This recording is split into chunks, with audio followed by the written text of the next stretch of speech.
Mi digeron que mi vida era un ruido intolerable. Aces no fueron las palabras exactas, por supuesto. Las palabras exactas estaban impresas en un papel oficial, con un lenguaje legal y frío que de alguna manera dolía más que un grito. Quejas por ruido excesivo. Violación de los términos del contrato de arrendamiento. Aviso de desalojo. Pero entre esas líneas estrellas, la verdad desnuda, la acusación que resonaba en el silencio de mi apartamento después de apagar el amplificador. Mi alegría, mi rabia, mi forma de respirar en un mundo que me asfixiaba, todo eso, para ellos, era simplemente ruido. Un problema que debía ser silenciado. Eliminado. Desalojado. Y en ese momento, con esa carta temblando en mi mano, sentí que no solo querían echarme de mi casa. Querían echarme de mí mismo. Antes de que las paredes se convirtieran en mis juices, eran mi santuario. Ese pequeño apartamento, con sus tuberías quejumbrosas y su vista un callejón de ladrillos, era el único lugar del universo donde el volumen de mi alma tenía permiso para existir. Ali, entre carteles de bandas que ya nadie recordaba y una pila de vinilos que era mi única herencia valiosa, yo no era un problema. Era solo yo. Recuerdo la primera vez que enchufé mi guitarra en ese espacio. La sensación del viejo suelo de madera vibrando bajo mis pies, el eco rebotando en el techo alto. No era solo sonido, era arquitectura. Estaba construyendo algo con las ondas, un refugio invisible contra la quietud aplastante del mundo exterior. Afuera, yo era el chico que caminaba demasiado rápido, que lavaba ropa negra en pleno verano, cuyos auriculares siempre estaban puestos como una barrera. Era el que bajaba la mirada en el ascensor, el que sentía el peso de las miradas de Riojo en la tienda de la esquina. Un fantasma social. Pero dentro de esas cuatro paredes, el volumen me hacía salido. La distorsión no era chaos, era claridad. Cada acorde potente era una frase que no sabía cómo decir. Cada golpe de batería que programaba era un latido del corazón que sentía que me faltaba. La música era mi lenguaje nativo en una tierra extranjera de conversaciones triviales y sonrisas forzadas. Mis amigos, los pocos que tenía, entendían ese lenguaje. Venían, se sentaban en el suelo redo, y escuchábamos. A veces tocábamos juntos, una cacofonía gloriosa que para nosotros era la más pura de las conversaciones. No hablábamos de nuestros problemas. Los gritábamos a través de sis cuerdas y en cono de alta voz. Era una terapia sin diván, una confesión sin sacerdote. Éramos una congregación de inadaptados encontrando nuestra fe en el feedback. Y yo era feliz. No de una manera radiante y obvia, sino de una manera tranquila y fundamental. Tenía un lugar. Tenía una voz, aunque solo resonara para mí y para un puñado de almas perdidas. No pedía más. Creía, ingenuamente, que ese pequeño rincón de autenticidad era mi derecho. No sabía que para el mundo, mi forma de estar vivo era una molestia que debía ser regulada. No sabía que mi santuario tenía fecha de caducidad, impresa en papel membretado. El sobre aparicio metido a prisión debajo de mi puerta, una franja blanca de mal augurio contra el felpudo desgastado. Los six al volver a casa, con el zumbido de una nueva melodía en la cabeza.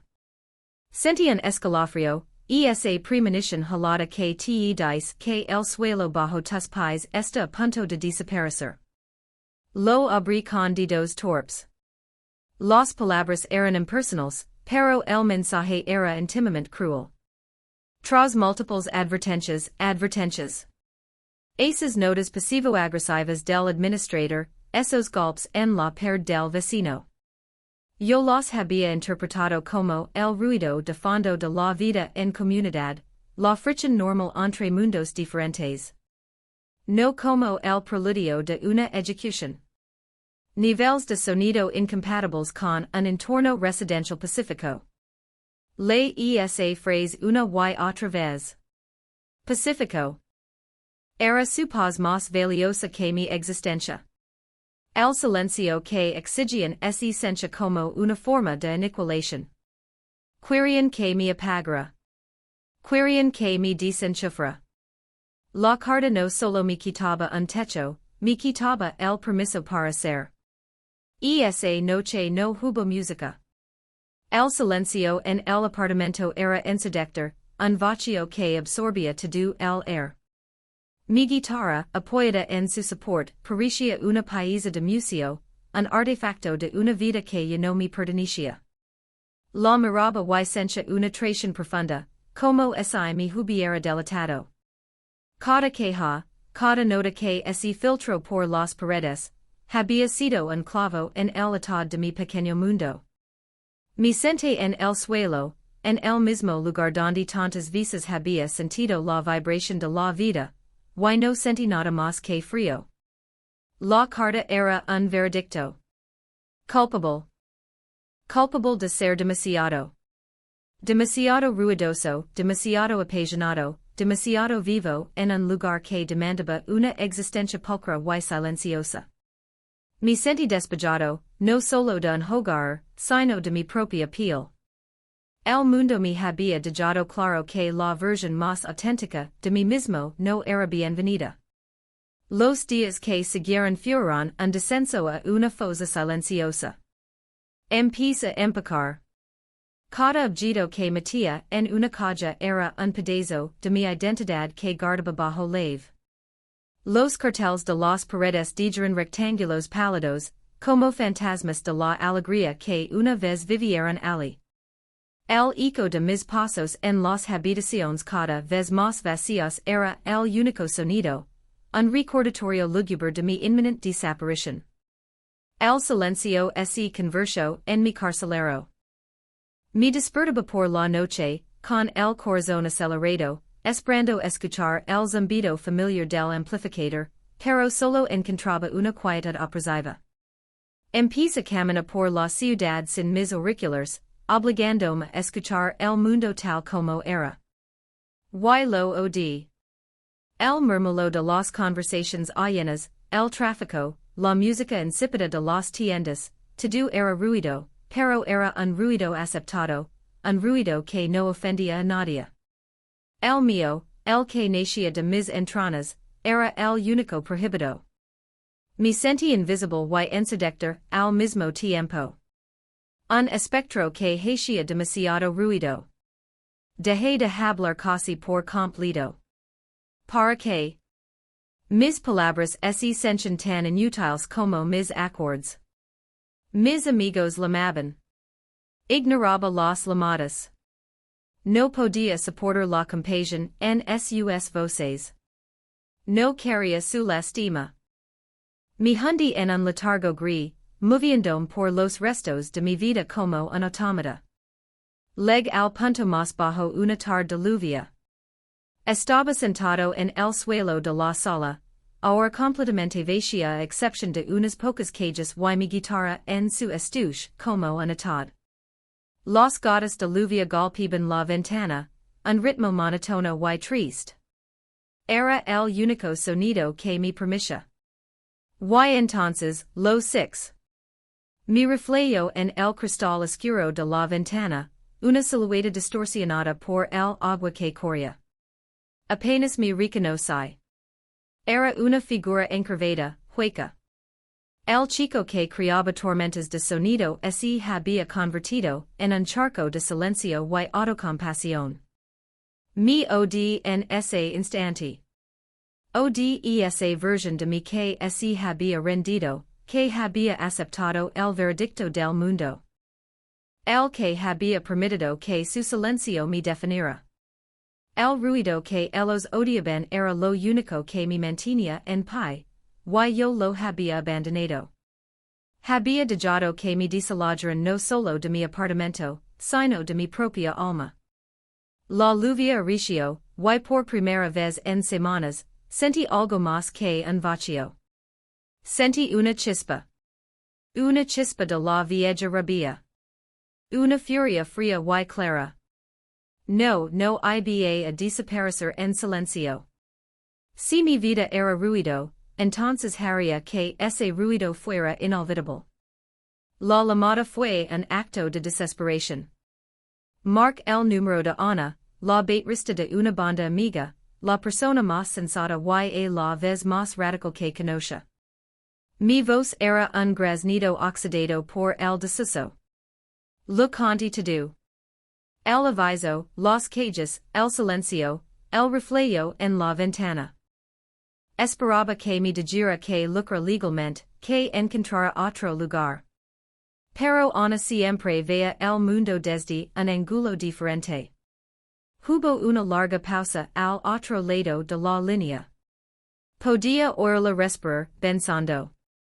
Entonces, dijo las palabras que lo cambiaron todo. No fue un consejo, fue una orden. Te están echando porque no cabes en su caja, dijo, su voz tranquila pero afilada como el borde de un platillo. Quieren que tu sonido muera dentro de esas cuatro paredes. Así que no dejes que muera. Lévalo afuera. Hice un ruido de confusión, un murmullo. Afuera. ¿Dónde? Y entonces lo dijo.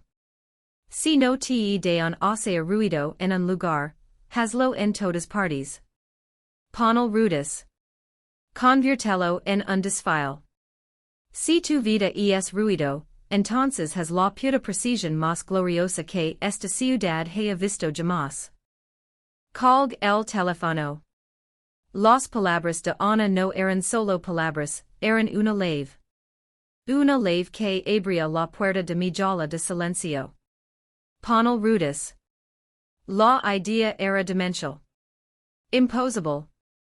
Aterradora. Y absolutamente perfecta. Era una respuesta que no encajaba en su mundo de quejas y regulaciones. No era una súplica, no era una negociación. Era una declaración. Era tomar la acusación, eres demasiado ruidoso, y convertirla en una bandera. Mirar por la ventana. La lluvia había amenado. Abajo, en la calle, un viejo camión de plataforma pasaba lentamente, su motor un granido grave. Y lo six. No six un camión. Vi un escenario. Vi un arca. Un arca para salvar mi sonido del diluvio de silencio que amenazaba con ahogarlo todo. En ese instante, la desesperación se transformó. Se convirtió en un plano. Se convirtió en un propósito.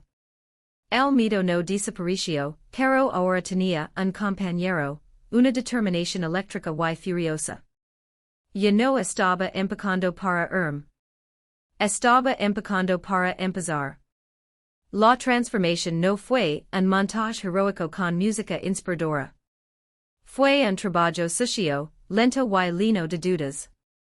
Empezó con una llamada tras otra. A cada músico que conocía que alguna vez se había sentido demasiado grande para los pequeños escenarios de la vida. Al principio, hubo escepticismo. Un concierto en un camión. Estás loco.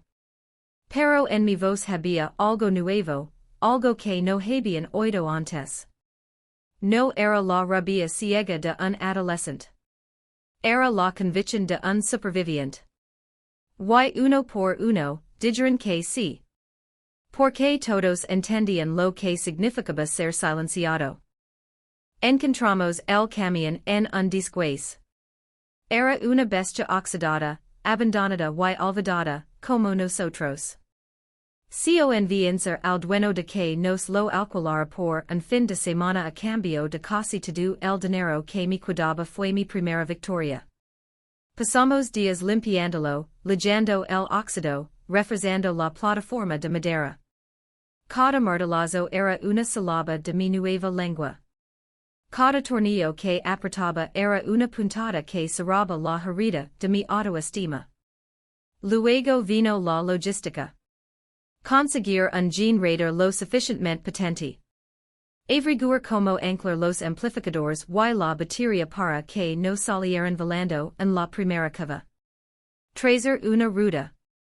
No una ruta de venganza para pasar por delante de mi antiguo edificio. No. Una ruta que atravesara los barrios olvidados de la ciudad, las zonas industriales gris, las calles donde vivían los otros invisibles, los otros ruidosos. Queríamos lavar la música no aquíans nos odiaban, sino aquíans podrían necesitarla. Las noches se convirtieron en un borrón de cables, soldaduras y café barato. El cansancio era profundo, un dolor en los huesos. Hubo momentos en que me senté en el borde de esa plataforma, mirando la ciudad dormida, y el miedo volvía a jugarme. Y nadie venía. Y nadie lo importaba. Y la policía nos paraba en la primera esquina. Y esto era solo un gesto patético y grandilocuente de un perder. Pero entonces, alguien me pasaba una herramienta o me cantaba un chismalo, y el miedo retrocedía. Estaba construyendo algo más que un escenario móvil. Estaba construyendo una comunidad. Éramos un equipo de renegados, unidos por un propósito absurdo y hermoso. La música que ensayábamos en ese camión parado sonaba diferente. Ya no era solo mi dolor. Era nuestra esperanza colectiva. Era el sonido de la resistencia. El día del concierto, el cielo estaba de un color gris metálico perfecto. Mientras hacíamos las últimas comprobaciones, sentí un terror paralizante. Era el momento de la verdad. Esto ya no era una idea, ya no era un proyecto. Estaba a punto de convertirse en algo real, algo que no podría retirar. El motor del camión arrancó con un rugido que hizo temblar toda la estructura. Era el primer acorde.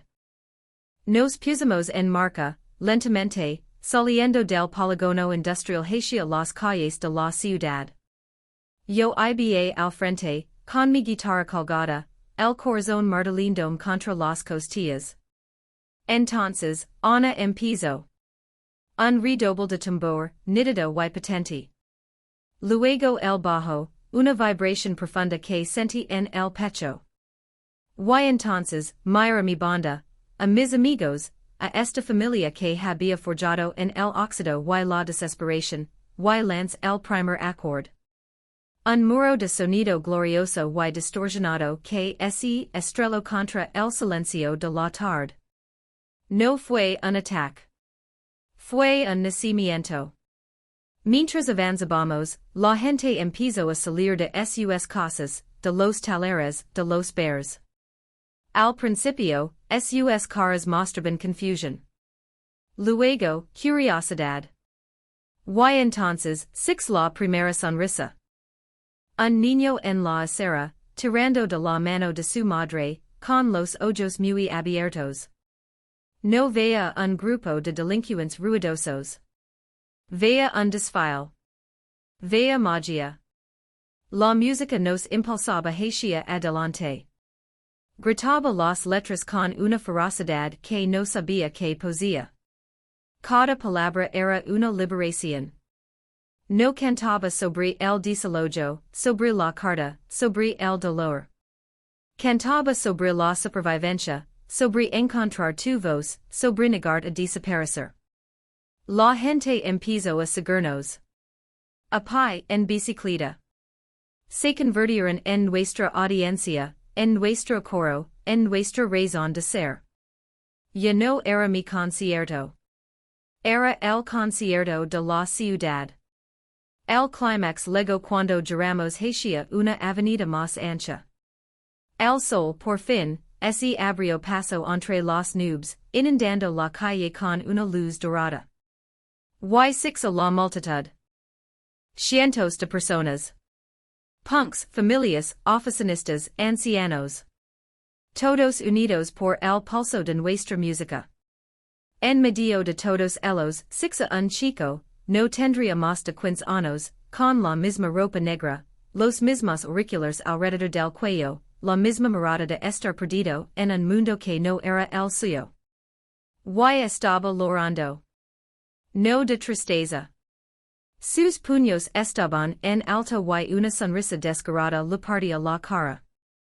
Estaba llorando de alivio. De reconocimiento. En nuestro ruido, había escuchado su propia canción. Y en ese instante, lo entendí todo. El desalojo, el dolor, la soledad, todo había sido un prólogo necesario para ese momento. Para poder ver a ese chico y decirle, sin palabras, no estás solo. Tu ruido es hermoso. Súbelo. No hubo confrontación con mis antiguos vecinos. No hubo un acto final de desafío. No lo necesitaba. Mi victoria no era demostrarles que estaban equivocados. Mi victoria era demostrarme a mí mismo que yo tenía razón. Razón para existir. Razón para ser escuchado. Yo no vivo en aquel apartamento. Encontré un lugar nuevo, un pequeño estudio encima de un taller, donde el ruido es parte de la vida. Pero la verdad es que yo no necesito esas 4 paredes como antes. Mi hogar ya no es un lugar. Es un sentimiento. Es el recuerdo de aquel día, del asfalto vibrando, de las caras en la multitud. Es la comunidad que construimos sobre las rutas de un camión oxidado. A veces, cuando el silencio de la noche se vuelve demasiado pesado, no enchufo mi guitarra. Salgo a caminar y escucho la ciudad. Y ahora oigo algo diferente. Debajo del tráfico y las sirenas, oigo el pulso de millones de vidas, cada una con su propio ruido, su propia canción, su propia lucha por ser escuchada. Aprendí que ser demasiado ruidoso es un regalo. Significa que tienes algo que decir. Significa que tu pasión se niega a ser contenida. La sociedad nos enseña a bajar el volumen, a encajar, a no molestar. Nos dicen que nuestra autenticidad es un inconvenient. Pero la verdad es que el mundo no cambia con susurros. Cambia con la gente que se atreve a hacer ruido. El día que me echaron de mi casa, creí que lo había perdido todo.